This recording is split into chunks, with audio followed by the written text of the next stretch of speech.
My name is Danger. Tommy Danger. I'm a private eye in case you haven't figured it out. I laugh at danger when I'm not in it. And when I am, well, I cry a lot. In my profession, it's all about ambience. Smooth jazz in the background, a fedora hat to cover my beautiful yet receding hairline, and plenty of crooked black and white camera angles. I'll take on any job as long as it's very low risk, pays well, and won't take up too much of my time. These are the streets of my city. Middle class, picket fences, low crime level, just the way I like it. Yeah. Although last week, a little piece of my street found its way through my window and into my study. I still don't know who did it, but you better believe that when I find out, I'm not gonna have the guts to do anything about it. Business has been slow lately, so much so that I was happy to see someone, just anyone, walk through that door.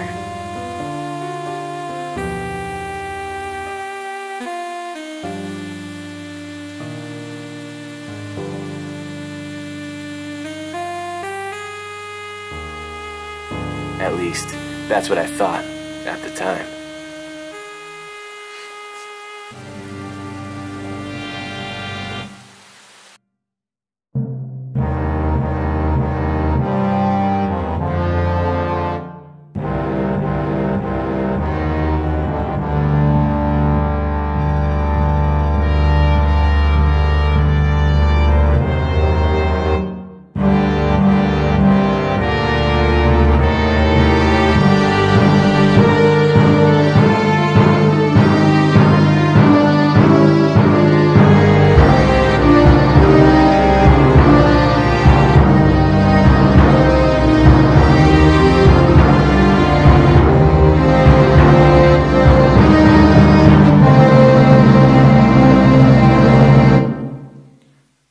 Mr. Danger?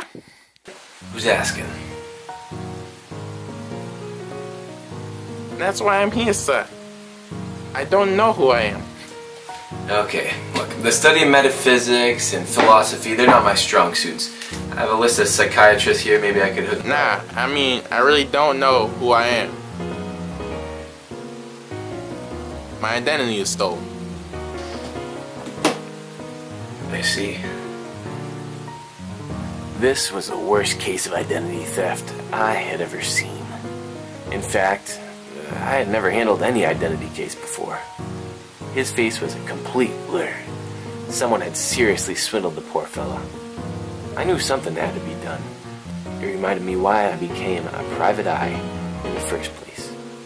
In their lowest moments of despair, people cry out for a helping hand. And you have the perfect opportunity to heroically answer the call and jack up those prices. After all, this guy did seem pretty desperate. Can you help me? I'm desperate. I've done a lot of identity cases, and I can tell you, this one, it's not gonna be easy. Please, Mr. Danger, I'll pay you whatever you want. Fine, but you gotta know, a guy like me doesn't come at a cheap cost. $5 a day.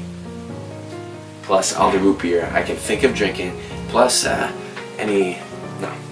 all the fillings. Wow, you weren't kidding.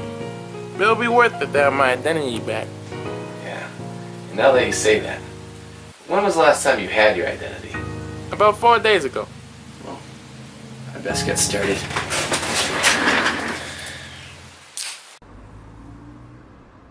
This guy hadn't given me much to go on. A missing identity with no leads or clues? Come to think of it, I should have asked a lot more questions. But life must go on. I knew what I had to do. Clear my head by taking a nighttime stroll through one of my favorite parts in town. A place where I can smell the steamed spinach spew through my nose. A place where I had my first root beer. The only problem is the thugs that walk around. I would have fought this guy, but I just got a paper cut from all the paperwork I was doing. Anyways, I went to visit an old acquaintance, Tony, Little Pony Palomino. Nothing happens in this town that Tony P doesn't already know about. No despicable deed, no contemptible crime, No malicious malfeasance, and no alliterative assault on the English language escapes this guy's notice. One poorly placed adjective or irregular verb conjugation, and Tony will crumple you up like a frustrated screenplay writer with a poor script. But if there was anyone who could give me a lead, it would be Tony Stinkin' P. I noticed that Tony P hired some new muscle. I've seen smaller cement trucks than this dude. They seemed a lot softer, too. How you doing? I'm here to see Tony P. None shall pass. It's okay, I'm a friend of Mr. P's. I can go. Nobody gets in to see Mr. Palomino. Not nobody, not know-how. What is this? Do I look like some shady, cliche character to you? It's urgent, let me in. Frankly, my dear, I don't give a darn. That's not even how the line goes. Who's the moron that wrote your script? Don't you have anything original to say? You're a very nosy fella, kitty cat. Do you know what we do in nosy fellas around here? No? Want to guess? Say hello to my little friend. That's a plastic knife, dingbat. You're not the sharpest knife in the drawer, are you? I hate puns.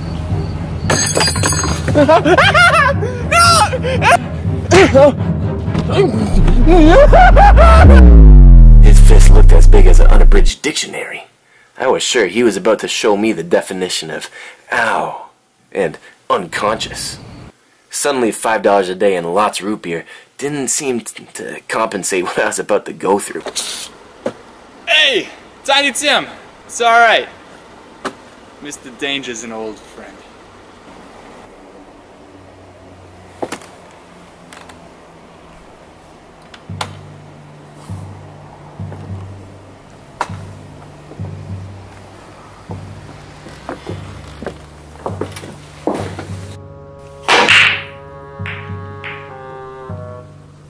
Mr. Danger! Please have a seat.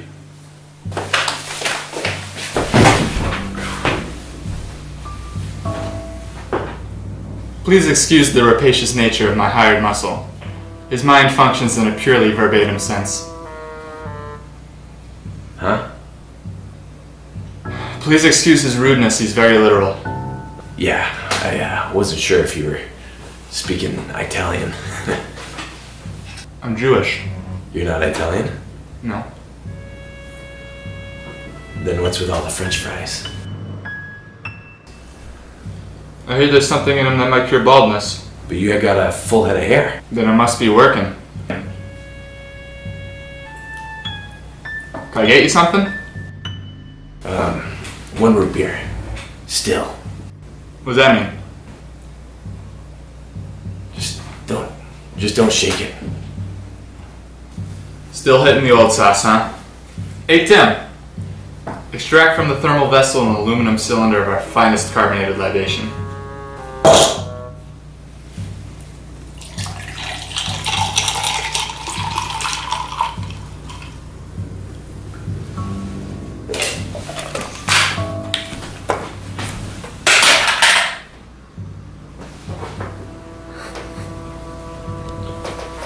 So what can I do you for? Well, Tony, Tones? Am I close enough to call you Tones? Tony P. Tony P. Okay, well, originally, I thought I was just coming for the fresh cold liveade. But, turns out I'm also here to request a favor. That's all people ask for nowadays are favors. Dear Tony, help me rig Oscar night. Dear Tony, help me organize the day of my daughter's wedding. Dear Tony, I need a couple cents for the payphone. Blah blah blah. Why should I help you? Well, that's a good question, but from what I hear, you're the most perspicacious gangster that I know of. Ooh, very nice. Though I hear you've been making many alliterative assaults on the English language aimed in my direction. You know, I don't see how you could say that. I was only doing my narrative on the way over. What? Never mind. The reason why I'm here, Tony, a client of mine, lost his identity 4 days ago. I'm hoping you can give me some insight. Is that all you got from him? Yeah. I should ask more questions. Ah, yes. The mysterious case of Edward Easy Pickens. You know him? Kid, I'm at the top of one of the most feared crime syndicates in the world. Which means I got a bird's eye view of everything that goes on beneath me. I got ears for the secretive and muscles for the outspoken. Yeah. I know everybody and everything. Sounds good for me, because you can probably help me, right? Let me let you in on a little something. You got a robbery, stolen goods, lost your toothbrush? Check with the missus. The missus is the best lead in any case there is or ever will be.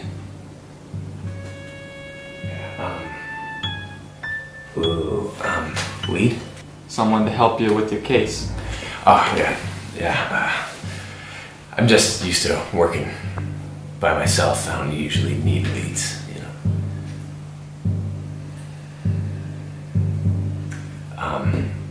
So.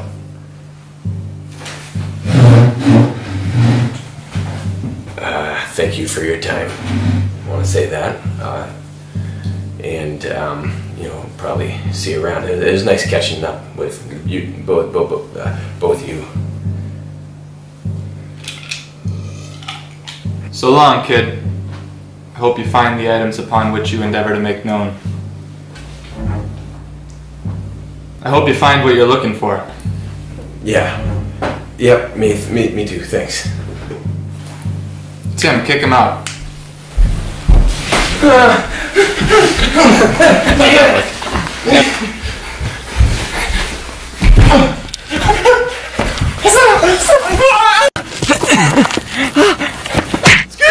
Tim, it's a figure of speech.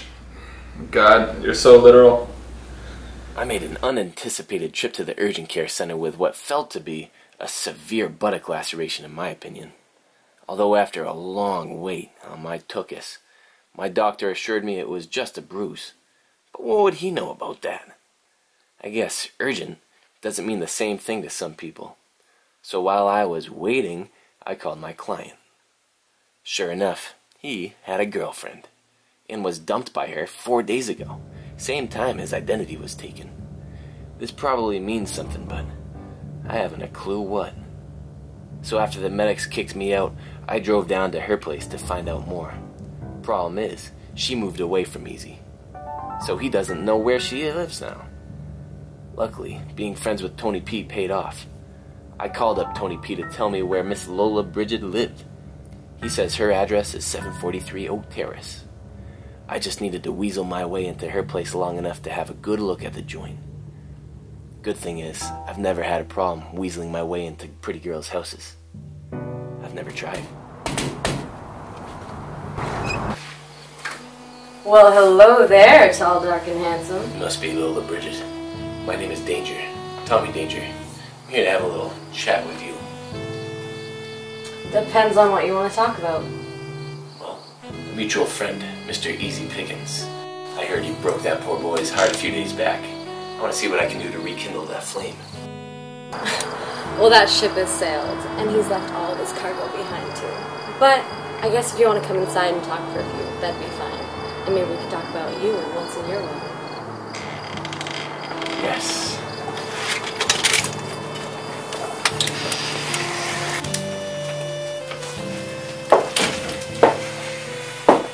Wow. Quite a place you got here, Miss Lola Bridget. Thank you. Can I get you anything? Maybe some root beer on the ice. I'll see what I've got. I didn't have much time before she came back, so I searched the room for clues.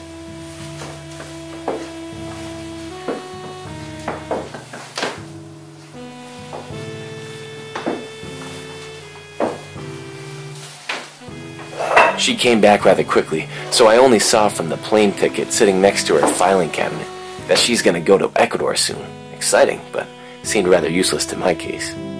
I needed more time to search. I needed somehow to find a longer distraction. One root beer and ice. Thank you. Take a seat. Thank you. Turns out I found my own, though. Okay. Root beer on ice. One of my favorite activities. Me too. So I see you're going to Ecuador. Is that a trip? More of a permanent vacation. Really? Vacation from what? Everything, really. I'm trying to escape everything that reminds me of Easy. Now, I assume you're a cop since you're inquiring about Easy.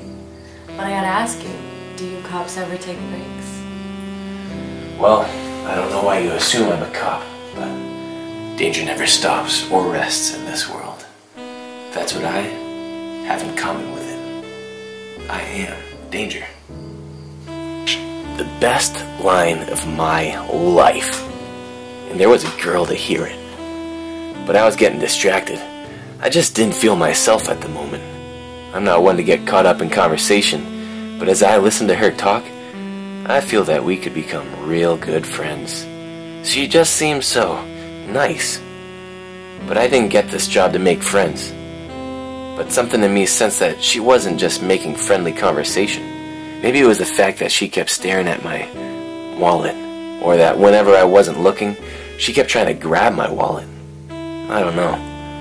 She seemed innocent enough with those puppy dog eyes. But I guess I'll prove that by asking her just a few questions. Now, Lola, I'm sorry for my intrusiveness, but Easy had his identity stolen about 4 days ago. And as one of his closest friends, I want to do anything I can to help him in any area. From this conversation, I don't see any rekindling the relationship that you once had, but I want to at least help him find his identity. So, you know him closer than anyone. You're the one to ask. Do you think that maybe he lost it?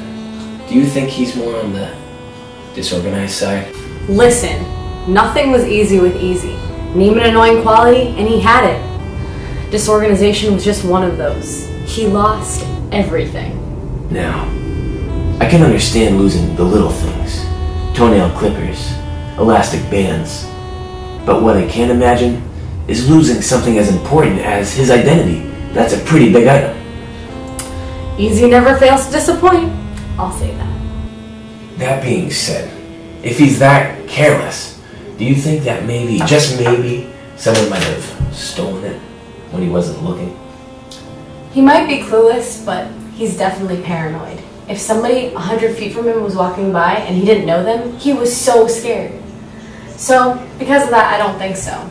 But say if somebody broke into his house when he left the door open, there's a possibility it could have been stolen. Well, I guess I'll have to keep looking. I appreciate the chat, Miss Lola Bridget. It was my pleasure. I'll be on my way. But do you think I could have your number? That way, if I need any help, I could contact you. Sure. It's a new number, so I don't remember off the top of my head yet. I'll have to go get it.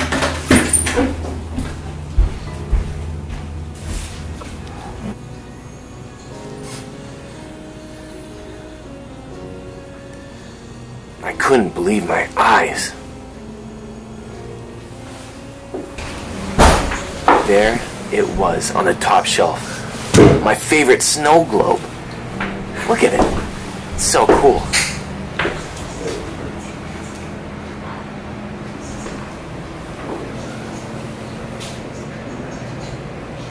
But what I saw beneath it was even better. I found what I was looking for. I had it, and I had her. It was all solved. But I was late. There was a slight noise behind me, and then blackness.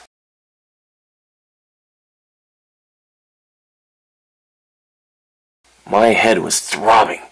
I was disillusioned at first, but I snapped back into it. I felt the goose egg out the back of my head. Well, a chicken egg anyways. It was a hard-boiled thing.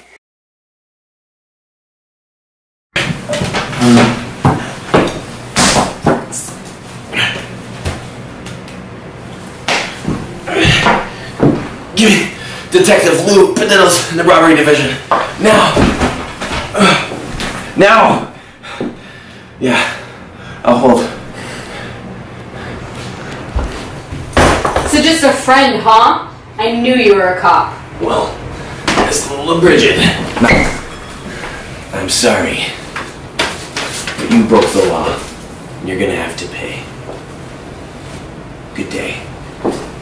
Wait, no, Tommy.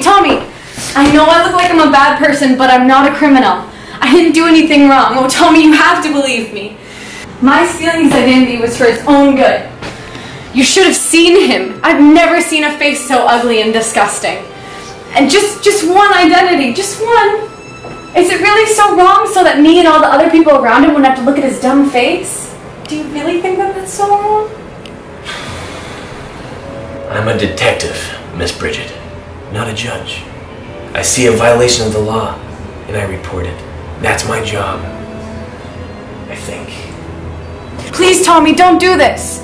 We can leave together and no one will know. I have enough money, we can go to Ecuador. You do love me, don't you? Please come with me. There's certain type of women that look at a man and see a safe to be cracked. Some of these poor gentlemen hand over the combination without a peep. I am not going to be one of these poor saps. Oh, I'm not. I'm handing you over. Detective Lou, I've found our suspect. Come here ASAP as possible. You little rat, Seamus. Oh, Lou, call 999. Get an ambulance over here quick. I just got kicked in the shin. Out.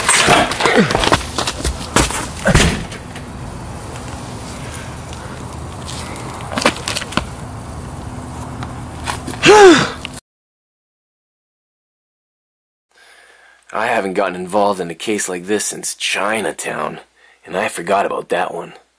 This one had exhausted me physically and mentally. I often wonder why I get involved.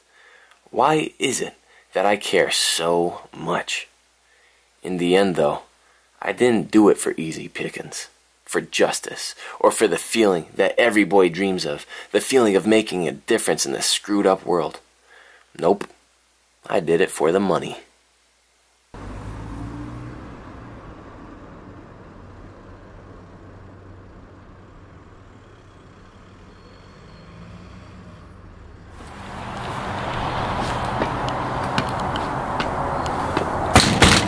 Mr. Pickens, I've got your bill. Mr. Easy, open up.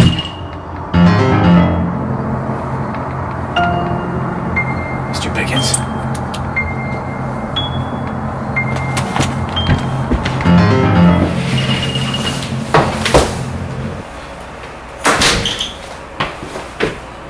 Mr. Pickens?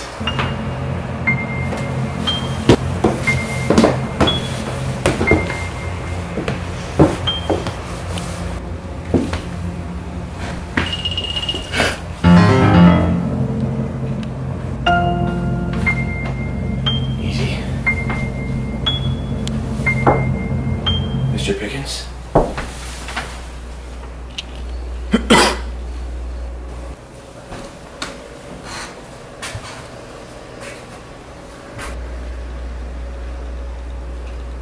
Dad? What do you think? It looks like I just wasted an entire day. What a day. We got a disturbance call. Declare, miss, go get my notebook.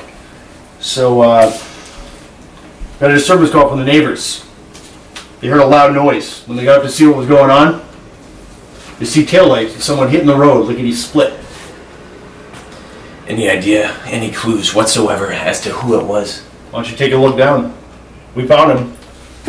All these eggs surrounding him. They was hard boiled. Don't snip it. Okay, sorry.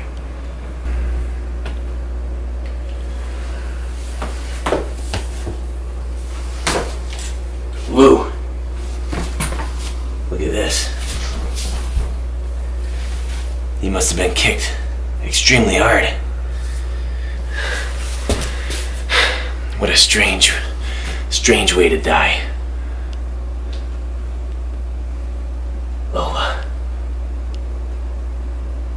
So, Danger, tell me everything you know about this case. Well, Easy lost his identity the same day. Sure. That Lola dumped him. When I checked around the house, there in the filing cabinet, I found it. Oh, what's that? Mr. Easy Pickens' stolen identity. So Lola is the culprit. Interesting. But when I had called you earlier, I just awakened from being knocked out by eggs and being kicked in the shins. One of the most traumatic experiences of my life. Well, anyways, Easy, he had eggs all over him. 2 lumps on his shins. I thank you, sir, that this has just escalated to a murder case with Lola Bridget as the suspect. My. We checked by his lady's house right after we found Easy. Why didn't you come right when I called? You didn't say what happened. You didn't say what you saw. You only said, I found the suspect, and then trailed off. And knowing you and our past cases together, I didn't take you seriously. Well, Lou, this is the end of a very short and stupid friendship. Let's get back to the matter at hand, Danger. Our whole squad searched the entire house. Turns out it's the house of the O'Briens. Mr. and Mrs. O'Brien, to be exact. They were on a little vacation, you see. When they returned, they found a few things missing. No one's ever heard of Ms. Lola Bridget before either. We checked with the neighbors. They've never heard of her either.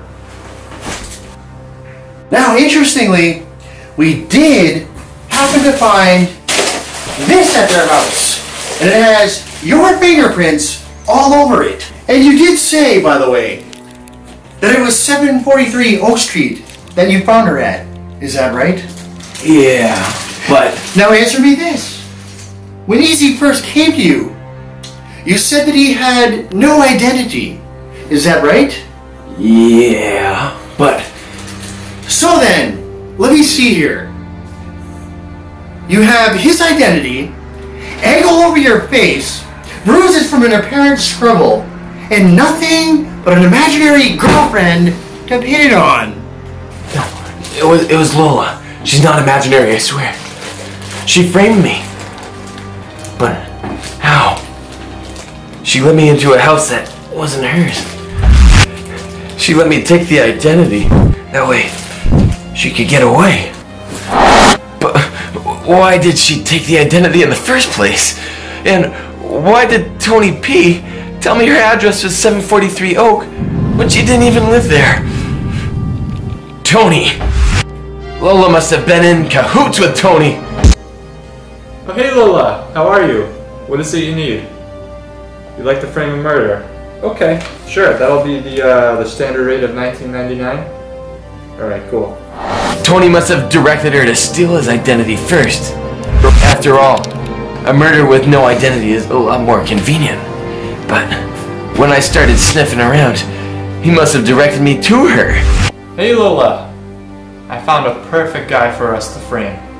Yeah, oh, he's heading your way now. Alright, have fun in Ecuador.